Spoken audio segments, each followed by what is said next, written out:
Find dy by dx if y is equal to 2 times e raised to x minus 1 upon 2 times e raised to x plus 1.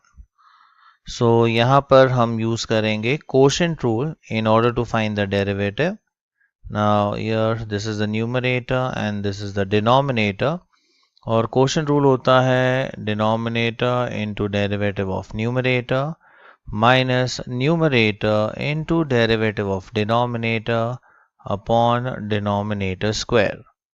So differentiating with respect to x, we get dy by dx is equal to, पहले आएगा denominator, so 2 times e raised to x plus 1 into derivative of 2 times e raised to x minus 1 minus 2 times e raised to x minus 1 into derivative of 2 times e raised to x plus 1, the whole thing divided by 2 times e raised to x plus 1 the whole square. Now proceeding further, ये पहला bracket तो as it is रहेगा. अब दूसरे bracket में हम derivative लेते हैं. 2 इज द कोएफिशिएंट, तो 2 एज इट इज रहेगा and e raise to x का डेरिवेटिव होता है e रेज टू x. 1 का डेरिवेटिव 0 होता है तो ब्रैकेट बंद कर देते हैं.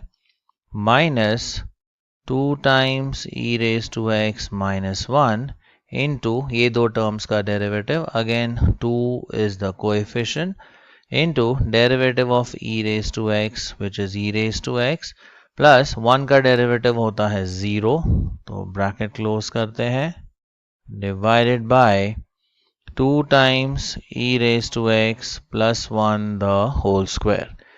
न्यूमरेटर सिंप्लीफाई करते हैं. ये देखिए we have a common factor over here, तो ये कॉमन फैक्टर ले लेते हैं बाहर, 2 times e raise to x, और ये दो ब्रैकेट्स सब्ट्रैक्ट हो जाएंगे. So 2 times e raise to x plus 1 minus 2 times e raise to x, और ये हो जाएगा plus 1 divided by 2 times e raise to x plus 1 the whole square.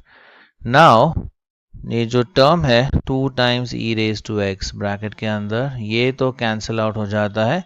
ना 1 plus 1, this total is 2, so 2 into 2, तो numerator में आएगा 4 times e raise to x and upon में 2 times e raise to x plus 1 the whole square. So this is the value for dy by dx.